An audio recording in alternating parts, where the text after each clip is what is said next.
Ok, bonjour à tous. On se retrouve pour une vidéo assez particulière puisqu'elle n'était pas du tout prévue. Dernièrement, j'ai pas eu l'occasion de jouer en live et donc je me suis dit que ça pouvait être cool de retourner jouer un petit peu online, voir comment ça évoluait. Du coup, j'ai fait quelques sessions en 500 et en 1K. En vrai, quelques sessions, j'ai quand même envoyé pas mal de volume. Ça peut paraître ironique étant donné qu'on dit souvent dans nos interviews, nos podcasts, que faut pas forcément jouer online si votre but c'est de vite passer pro, faire des mois à 5K, 10K, etc. Pour autant, étant donné que j'avais un d'autre à faire, je me suis dit que ça pouvait être cool. J'ai joué, j'ai noté quelques spots qui étaient pas mal exotiques, qui sont assez intéressants à mettre en place, que ce soit online, que ce soit également en live contre certains types de profils. Donc on va voir tout ça. N'hésitez pas si vous avez des questions sur les spots. Et à chaque fois, on va voir un petit peu pourquoi est-ce que c'est des lines qui sont intéressantes en exploitation contre la pop. C'est que des lines exploitatives. On n'est pas là pour jouer GTO, surtout à ces limites-là. Donc, let's go, on est parti. Donc, premier spot, on a 18 off contre Revi, donc un reg russe. Pas beaucoup d'infos contre lui, je l'ai pas trop joué. Donc, par défaut, quand j'ai pas trop joué quelqu'un, je vais partir du principe qui correspond aux statistiques du pool. Et donc, de manière générale, et c'est assez intuitif, comment le pool va jouer. Il va overfold vs les lines qui sont en perçu, underbluff ou massivement underbluff. Donc les lines où soit on a peu de bluff à disposition en perçu, soit où l'agression est très élevée, donc un check raise, un bet turn, un bet river, un 3 barrel, un pot 3 bet, etc. Donc je vais partir du principe qu'il va trop folder ces lines-là. Et si c'est pas le cas, je m'adapterai ensuite, mais en tout cas là on joue contre un mec du pool vu qu'on n'a pas d'infos. Et je vais partir du principe qu'il va avoir des stratégies assez, on va dire, assez évidentes. Donc du c-bet range SRPIP, du c-bet range pot 3 bet, etc. Et ça va être assez intéressant pour pouvoir voir les exploitations qui vont pouvoir en découler. On est parti, donc 18 off. Donc là, on a Revi qui décide d'open 2.5x. Ok, ici on a deux options, call ou 3 bet vs 2.5x. Je vais pas fold à ces limites-là. Si on est en NL10, etc., on peut fold potentiellement avec le rec, même si je pense que si on a un minimum d'edge contre le field, on peut toujours call. Ici, étant donné que j'ai pas trop d'infos sur lui, ça me dérange pas de 3 bet une très grosse range. Pour autant, contre un mec contre qui j'ai pas d'infos, j'aime bien 3 bet merger ce type de spot, alors que on pourrait se dire ouais, mais de base on n'a pas forcément envie de 3 bet merger ces spots-là. Mais en fait, si le field ne le sait pas, ils vont juste potentiellement, si vous 3 bettez trop, plus vous call et vous allez avoir une range assez compacte qui va pouvoir mettre pas mal de pression, qui va avoir un board coverage, donc qui va beaucoup connecter avec les boards. Donc ici, je décide de simplement coller avec cette main-là. Mais le 3 bet, si on a l'info que le mec fold trop, c'est également intéressant. Du coup, ici, A7-3. Ici, ce qui est vraiment important à cerner, et ça, c'est une règle fondamentale dans les spots small blind vs big blind, c'est de comprendre la stratégie de l'adversaire. Est-ce qu'il sait bet un tiers range tous les boards, ce qui va être une énorme erreur en small blind big blind, parce que nous, on va pouvoir énormément abuser du raise vu qu'il aura trop de trash. Est-ce qu'il a que du check range? Moi, c'était mon cas avant. Maintenant, c'est plus ma stratégie. J'ai du mix.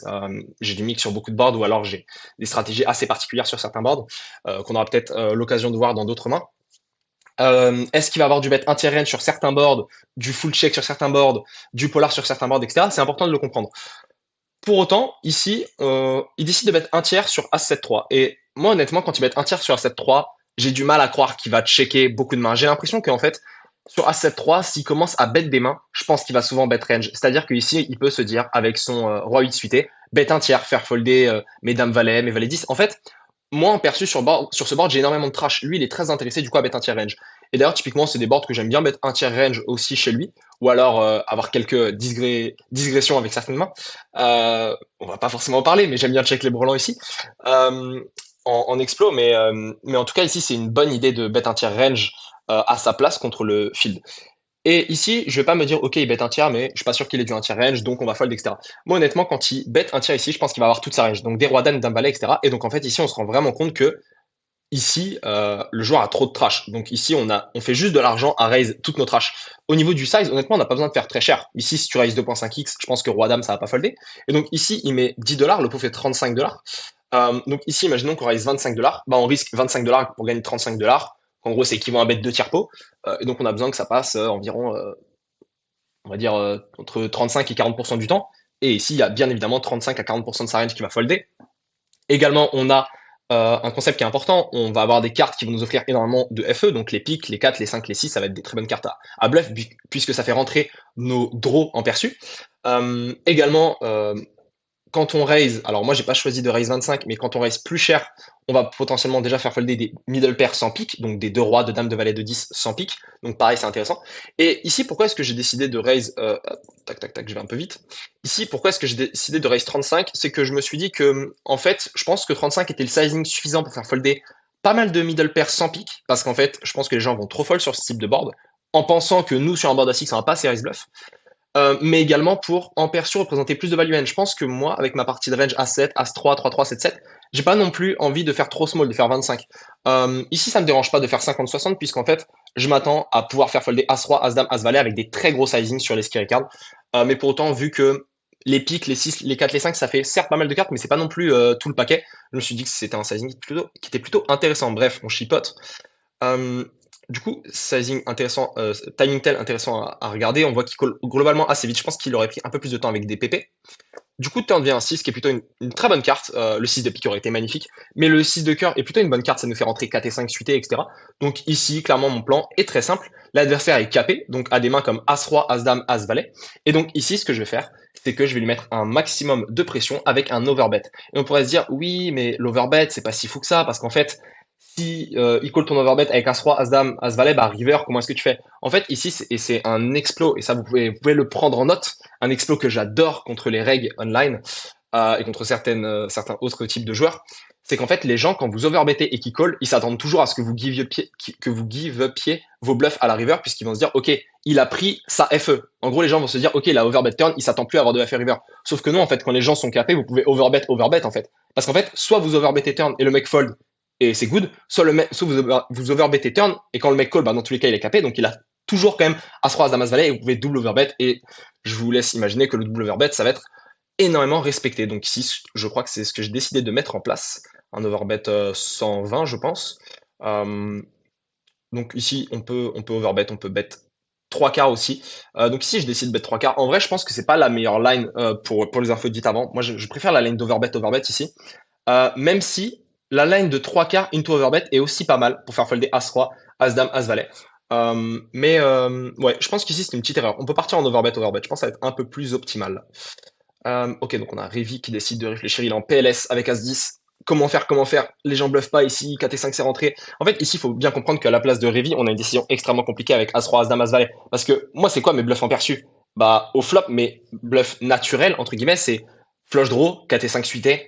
6-5 suité, 6-4 suité, mais ça fait une paire. On va quand même pas bluff une paire.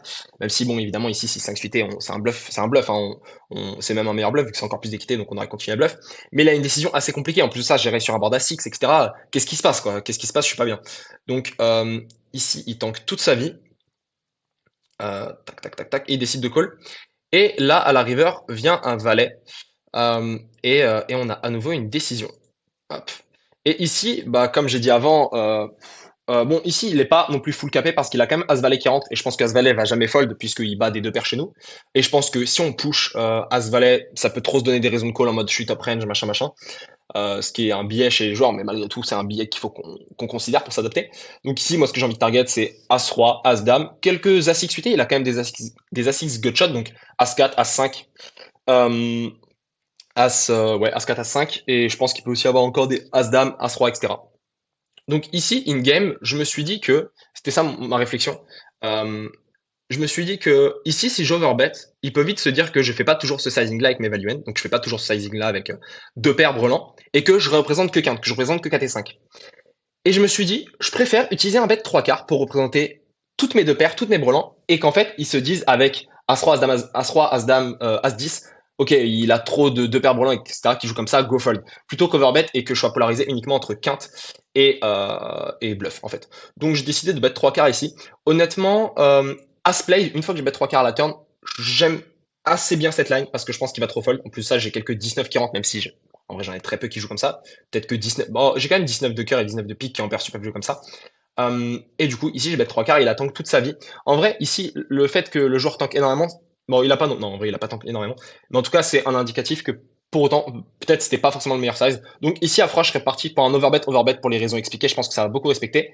Mais c'est vrai qu'une fois que je bet 3 quarts et que j'overbet river, c'est des patterns que les gens peuvent assimiler comme des lines overbluff parce qu'ils peuvent se dire, vous jouez pas toujours au value and pareil. Alors que quand vous overbettez turn, overbet river, vs une range capée, bah là, les gens vont se dire, OK, il va jamais overbet 2 fois en bluff. Donc ici, petit ajustement, mais en tout cas, le spot, je pense qu'overall gagne quand même de l'argent, mais je pense qu'overbet va être mieux. Bref, on est parti avec la prochaine main.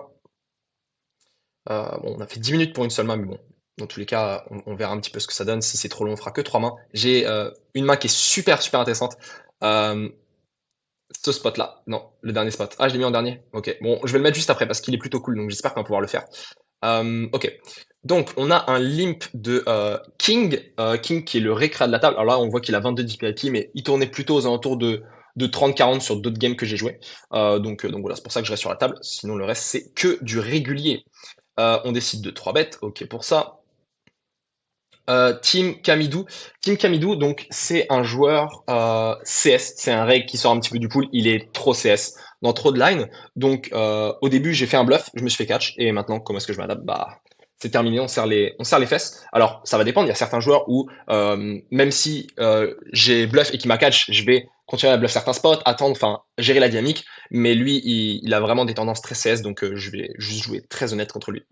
Dame 10-4. Donc ici, dans ce type de situation, je vous conseille de bet un tiers range contre le pool, ça fonctionne extrêmement bien. Le pool ici va être censé raise des roi dame, dame valet en signe value, ça va pas être assez fait. Le pool va être censé raise des mains comme 9-8 de carreau ou même des as-6 de carreau, ça va pas être assez fait, enfin plein de mains en fréquence. Donc ici, bet un tiers range fonctionne extrêmement bien, vous allez très souvent faire folder la partie 8 paires 5 cœurs, la partie A6. Ici, imaginons que j'ai une main comme je dis une connerie, j'ai genre As de suité. Bon, je sais pas si je dis en 3 bêtes dans ce spot, mais j'ai As de suité. Ici, je kiffe bet un tiers. Je fais folder tous les As sup, les weak pairs. Je garde ma main en jeu avec le lead pour pouvoir bluff certaines cartes, etc. Donc c'est super intéressant. Mais ici, au vu de la dynamique contre le joueur, on peut potentiellement décider de ne pas bet un tiers avec certains types de mains. Moi ici, en l'occurrence, j'ai une image très aggro contre lui et il est très CS. Donc ici, on va se faire un plaisir de bet un tiers. On va pas non plus bet cher, hein, c'est pas grave. Dans tous les cas, les mains comme Damix, on va pouvoir les stack. Donc ici, il décide de réfléchir. Décision compliquée ici. Ok, il décide de call. Turn vient un as. Alors, un as, il y a qu'un 40, il y a flush qui rentre. Ici, on a une décision assez intéressante. Juste check un truc. Ok, ouais. On a une décision assez intéressante. Est-ce qu'on décide de bet? Est-ce qu'on décide de check? Ici, je pense que bet est une erreur. Pourquoi? Même si le joueur est CS, en fait, il va avoir trop peu de mains qui vont continuer à call. As-Valet, même pas sûr que ça call. Roi-Dame, même pas sûr que ça call. Les paires plus Gotshot, même pas sûr que ça call. Les Valets 10, etc., même pas sûr que ça call. Donc, je pense que j'ai plutôt intérêt contre lui à justement bet, check, bet très cher pour représenter très peu de value end. Parce que regarde, imaginez, on check à la turn. River vient un 2 de trèfle, une pure brique. On overbet. En fait, en théorie, ça fait du sens d'overbet ici, parce que le joueur est capé. Et en même temps, il peut se dire, mais attends, mais qu'est-ce qu'il fait? C'est value end, il est bet à la turn. Donc me catch roi dame quoi. Donc ici, j'adore la line de bet check bet overbet contre lui. Également, c'est un board où lui, on pourrait se dire, ouais, bah attends, mais quand on check et qu'il bet, on est un peu dans la merde parce que roi valet rentre, les flush rentrent, etc. Et il a pas beaucoup de bluff à disposition. Pour autant, je pense qu'en fait, ici, quand je check, il va trop me voir sur As-Roi, As-Valet, Roi-Dame, etc. Et donc, sa partie Valet 10, Roi 10, Dame Valet, Roi-Dame, PP avec un cœur. Tout ça, je pense que ça va être des combos qui va overbluff. Donc, je pense qu'il va avoir... c'est pas des bluffs naturels, mais je pense qu'il va trop prendre ses bluffs non naturels. Et en plus de ça, en perçu, quand il bet turn bet river, la line est underbluff, voire massivement underbluff. Et donc, je vais lui laisser ce privilège-là. Donc, il décide de checker. Et River vient un quatrième cœur. Ici, aucun intérêt à bet, on va jamais se faire call par moins bien. Et au vu du profil, je vais jamais faire folder une PP low cœur. Et je représente très peu de KX cœur ici. Donc ici, on décide de checker. Et on a notre adversaire ici qui décide de miser 3 quarts du pot. Et ici, c'est une décision assez intéressante. C'est un spot intéressant. Pourquoi? Je pense que ici, quand je check à la river, il va clairement se dire que je vais bet mes KX cœur. Mes GX cœur, il peut se dire que je les check, mais bon, c'est quand même pas beaucoup de combos. Donc je pense que c'est un joueur qui est capable de value, attention, pas value exercise, mais value, c'est low flush. Donc 8-8 avec un cœur, 9-9 avec un cœur, 10-10 avec un cœur, etc. Même si 10-10, c'est pas flop, mais bref. Pour autant, réfléchissons à notre range perçu. Nous, c'est quoi notre range perçu quand on a checké à la turn? Bah, c'est des As-Roi, des As-Valet, des mains comme ça. Est-ce que vraiment il va vouloir aller value ces mains-là avec un bet 3 quarts? Je pense pas. Il y a certains joueurs qui vont pas faire attention à ça et qui vont juste dire, ok, il est capé, je bet 3 quarts, je le mets dans une situation de bluff catcher, etc. Sauf qu'en fait, ici, je pense que ce joueur-là est pas très compétent et je pense qu'il va plutôt avoir tendance à small size avec ses low flush pour aller target cette partie de range là. Donc on se retrouve dans un spot où je pense que ses value end ne jouent pas toujours pareil.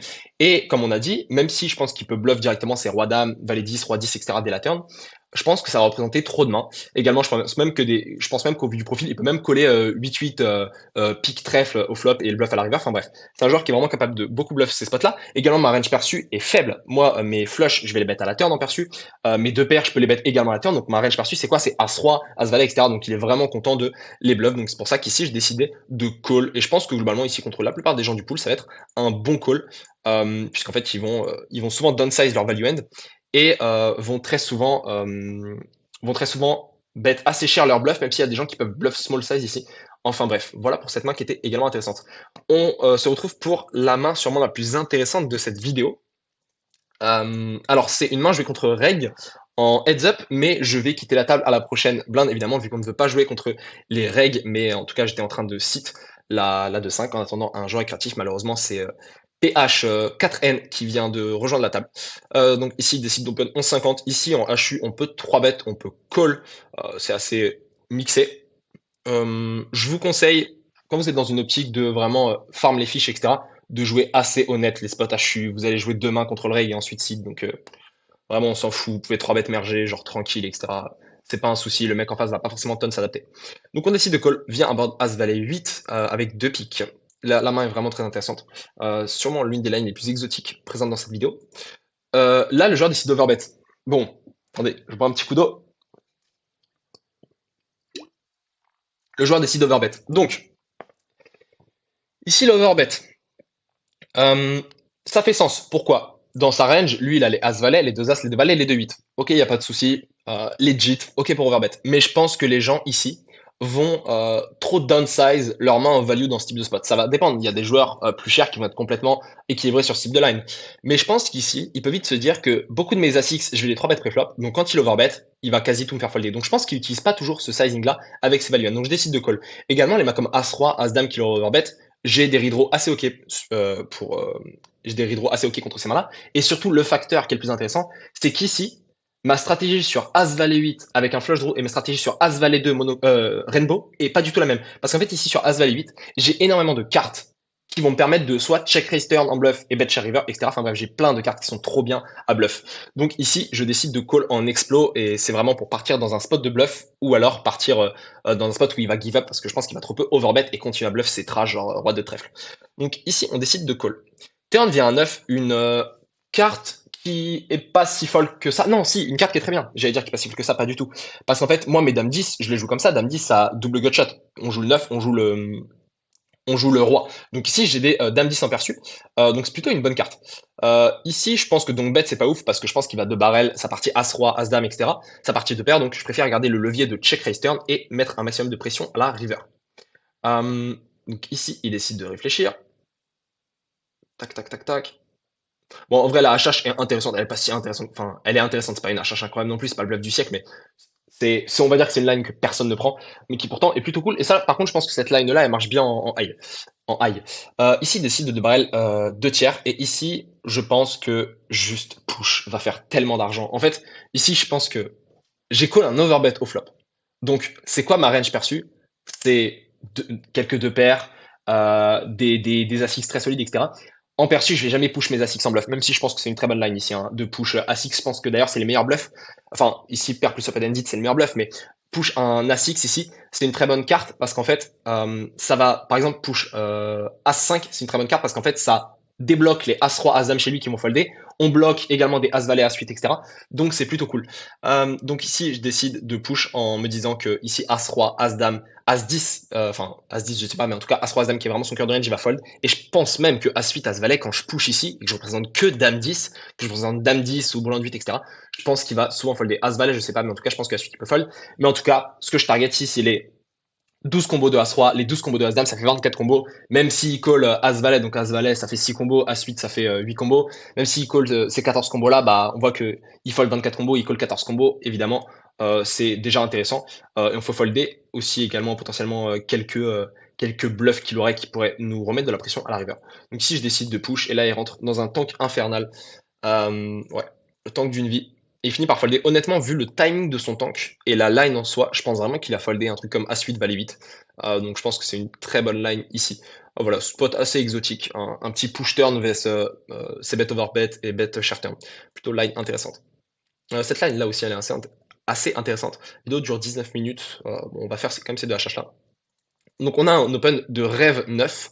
Rêve 9, j'ai pas beaucoup d'infos sur lui pour l'instant, donc je vais considérer qu'il appartient au pool. Ici, honnêtement, on peut 3 bet, on peut call. Encore une fois, ça, les deux me vont honnêtement. Franchement, 3 bêtes ici fait peut-être même plus d'argent. Les deux sont ok. Ici, on arrive sur un board 9-4-2 Rainbow. Encore une fois, se demander quelle est la stratégie de l'adversaire. Ici, je pense qu'il y a des joueurs qui vont checker range. Pourquoi? Ici, quel est son intérêt à bet ses overpairs? Lui, dans tous les cas, ses overpairs, ils ont envie de faire quoi? Value MNFX. Qu'est-ce qui va se passer s'il check? MNFX, lui, les value. Donc, aucun intérêt. Également, ici, avec ses mains comme Roi-Dame, etc., enfin, ses mains comme genre, j'en sais rien, Roi 5 suité, il a pas forcément d'intérêt à bet un tiers. Moi, je vais call toutes mes deux overs, etc., donc il a pas beaucoup d'FE. Donc ici, je pense que c'est un board où les gens sont propices à checker énormément. Pour autant, je pense qu'ici, c'est un très bon board malgré tout en explo à bet un tiers parce que les gens vont pas forcément beaucoup raise bluff. Donc ici, je décide de bet un tiers, un petit peu en explo contre le pool, pour value slash deny de l'équité, etc. Enfin bref, ça marche très très bien. Et là, on a Monsieur Rêve qui décide de raise. Et ici, on pourrait se dire, bon, bah, pas de chance, il raise, on fold, etc. Sauf qu'en fait, ici, ce qu'il faut se dire, c'est que quand il raise, donc, on a besoin de mettre 35 dans un pot qui va faire 120, on a besoin de gagner le coup par la suite 27-28% du temps. Et ici, je pense qu'il a deux types de mains. Soit des deux overcards qui veulent mettre de la pression sur mes 9x, soit en me les faisant call au flop et les faire bluffer après, et les faire fold après, soit me les faire folder directement, ou me faire folder des weak pairs, ou me deny l'équité de mes bluffs. Donc je pense que déjà, il peut facilement avoir beaucoup de bluffs, voire même trop de bluffs par rapport à ses overpairs. Également, ces overpairs, comme 2 rois, 2 dames, etc., je joue quand même 2, 3, 5, j'ai 12%, 12% turn, 12% river. Mais surtout, j'ai plein de cartes, encore une fois, qui sont intéressantes à bluff. Un trèfle, un 5, un 6, enfin toutes ces cartes-là, un 3, toutes ces cartes-là sont vraiment intéressantes à bluff. Donc ici, encore une fois, en explo, je décide de call au vu de toutes ces infos. Également, même un 9, c'est aussi très intéressant à bluff. Donc on décide de call ou de 3 bêtes? Non, de call, ok. 3 bêtes, je pense que c'est pas fou, les gens vont trop peu fold overpair. En fait, les gens fold plus sur des scale cards plutôt que vers un certain move. Je pense qu'ici, vers 3 bêtes, ça va pas forcément fold overpair. Du coup, ici, il vient un 5 plutôt carte assez sympathique, même si ça me fait pas rentrer non plus tonnes de mains fortes. Mais ici, je pense que, pareil, encore une fois, les gens vont trop respecter. Quand on call un check raise et qu'on bet share turn, bet share river, les gens vont trop respecter et vont trop fold la partie overpair, donc je décide d'également agresser. Je décide de mettre 3 quarts. Encore une fois, ici, alors je sais pas si on a forcément la profondeur. Non, on n'a pas la profondeur pour overbet, overbet. Ici, si on est assez deep, je préfère encore une fois overbet, overbet pour les raisons citées dans la main numéro 1. Mais ici, c'est clairement ok. Du coup, ici, je décide de mettre 3 quarts pour push à la river avec un petit levier overbet. Ma foi, c'est plutôt cool. Également, je pense que, bah, en fait, turn, je suis également content de faire folder des mains comme Roi Dame, etc. Et même ouais, toutes ces mains-là, je suis quand même content de les deny. Voire même quelques 9x si aurait sin raise, même si je pense pas que 9x sin raise aussi cher au flop. La river est un 10. Encore une fois, je pense que ça va quand même très souvent passer. Faut vraiment se dire que quels sont nos bluffs en perçu? Ouais, bah c'est flush draw, mais la line est tellement perçue underbluff, maximum underbluff que ça marche extrêmement bien. Honnêtement, ici, vous jouez contre un mec CS du pool, je pense qu'il va vous call, overpair. Mais vu que ça représente que 10-20% du pool, ça reste un bluff qui est très ok. Et surtout, même si le mec vous call, vous pourrez abuser de lui en faisant que en valuant beaucoup plus par la suite et en ne bluffant quasi plus. Donc voilà pour ça. Et il a décidé de fold assez rapidement. Donc c'est plutôt cool. Et en vrai, c'est un bon indicateur parce qu'on bloque aussi ces As-6 de trèfle qui sont des combos logiques à fold river. Donc, enfin, c'est pas un argument pour bluff, hein, mais ça veut juste dire que si le mec a fold assez rapidement, c'est surtout qu'il avait overpair a priori. Vu qu'il peut pas avoir flush draw à 6, vu qu'on a le kicker, enfin la carte. Et on arrive avec un dernier spot qui est un spot assez chill. C'est un spot assez, on va dire, pratico-pratique, un petit tips qui est plutôt intéressant. Donc, on a notre ami Lost Rage qui est un reg argentin avec une photo de Nounours qui décide d'open. On décide de 3 bêtes et si on est sur un board roi 3-2, j'aime bien mettre un tiers. Les gens sont censés check raise des rois 18, valet 18, des as dames, des as valets. Ça ne va pas être assez fait du tout. C'est le board où il y a le plus de draw unnaturel, non naturel à raise. Donc ici, bet un tiers, ça fonctionne extrêmement bien, mais c'est la population. Il va trop folder as dame, as valet, dame 18, etc. qui est censé soit raise, soit call en fréquence, etc. Donc on bet un tiers, ça marche extrêmement bien. On a notre ami Losto Rage qui décide de call. On arrive sur une dame. Ici, on pourrait se dire, bon, pas de chance, on va folder, enfin on va give up, etc. Tant pis, le board est extrêmement dry, ça range principalement KX. Sauf qu'en fait, ici, on va faire un petit calcul. As-3, il le 4 bet préflop. Roi-Dame, je pense qu'il est trop pleutre pour le check raise au flop. Donc ici, je pense que Roi-Dame, il l'a full freak. Donc Roi-Dame, ça nous fait 9 combos. Ouais, c'est ça, 9 combos. Attends, du coup, je me rends compte que j'ai fait une erreur dans le calcul tout à l'heure, mais bref, c'est pas grave. Hem, Bah, du coup, qu'est-ce que je voulais dire déjà tout à l'heure? Ouais, du coup, à suite, c'était 9 combos, hein, c'était pas 8 combos. OK, donc ici, il a roi dame, 9 combos. Je pense qu'également, on va partir du principe que vs de barrel cher, il va coller roi valet, roi 10, etc. Donc, roi dame 9 combos. Je pense que dans ces positions-là, ce joueur-là en particulier n'a pas roi valet off. Donc, il a roi valet suité, donc 3 combos. On arrive à 12 combos. Roi 10 suité, 3 combos, donc on arrive à 15 combos. Donc, on voit qu'il y a 15 combos qui nous collent. Et maintenant, on va regarder les combos qu'on fait folder. Et en fait, là, il y en a plein. Enfin, les combos qu'on fait folder et qui nous battent. Et ben en fait, il y a 2 valets, 2 10. Et par contre, ça, je pense qu'il va souvent, si le mec a une range de call 3 bêtes hors de position, ce que je vous conseille d'avoir à partir de la 500, il y en a un cas, euh, ici, il va les folder. En fait, il va les folder. Il va jamais s'imaginer que je vais bluff des A6 suités, des PP ou quoi. Donc ici, il va trop folder valet, valet 10, 10. Donc au final, en bêtant mi-pot, quel est notre risk reward? On risque 1 divisé par notre risque 1 pour gagner le reward qui est le pot, donc 2 si on bête mi-pot. Donc 1 divisé par 3, ça nous fait 33%. On a besoin que notre bluff passe 33% du temps. En mise mi-pot, qu'est-ce qui se passe? On se fait call par les 12 combos qu'on a cités avant, roi dame, roi valet, roi 10, et on fait folder 12 combos de valet de 10. Donc on a un bluff qui passe 50% du temps. Donc on génère un bluff qui est EV+. Donc ici, j'ai estimé que c'était la bonne line. En plus de ça, étant donné que j'ai pas une line de check pour catch à la river, j'ai pas d'autres lines qui sont EV+. Pour moi, c'est soit give up, et en vrai, on perd quasi toujours, on gagne contre weak pair, donc au final, weak pair, dans tous les cas, on va pas prendre d'argent. Soit on a un bluff, et donc là, c'était la seule line EV+, qui était même très EV+, donc j'ai décidé de bet MIPO. Pas besoin de bet plus cher, honnêtement, MIPO va être largement suffisant pour faire plus des 2 valets de 10. On pourrait même bet un tiers. Faut comprendre que les spots où les gens sont non capés, donc comme c'est le cas ici, mais pour autant vous avez assez de FE pour bluff, c'est vraiment ce type de spot là où vous aimez bien downsize en bluff, ok? Mais ici pour autant j'ai voulu m'assurer, avoir le maximum de certitude qu'il va folder de valet de 10 et donc j'ai décidé de bet MIPO. Mais si vous aviez voulu bet un tiers, c'est également très good. Bah écoutez, vidéo de 25 minutes. J'espère que cette vidéo vous aura plu. N'hésitez pas à me faire des retours dans les commentaires pour certains spots. Ouais, voilà, c'était plutôt cool. Je pense qu'on va faire 2-3 séries de vidéos. Prochainement sur la chaîne, qu'est-ce que vous allez avoir? Donc, il va y avoir un podcast, de Cash Game Live à Montréal. Vous allez également avoir l'interview d'Emilio qui va sortir dans peu de temps. Et enfin, un podcast à 3 avec, attendez, qu'est-ce que je dis? Un vlog Cash Game Live à Montréal, l'interview d'Emilio. Et enfin, un podcast à 3 avec Emilio et Adrien. D'ailleurs, si vous souhaitez avoir, comment dire, plus d'informations sur au niveau de nos réseaux sociaux, etc. Tout ça, c'est dans la description. Donc, on a notre Discord, on a notre groupe Telegram public également, notre Discord public, nos chaînes Instagram, etc. Pareil, c'est dans la description.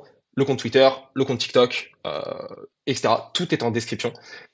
Et puis voilà, n'hésitez pas à me faire un tour. Et bon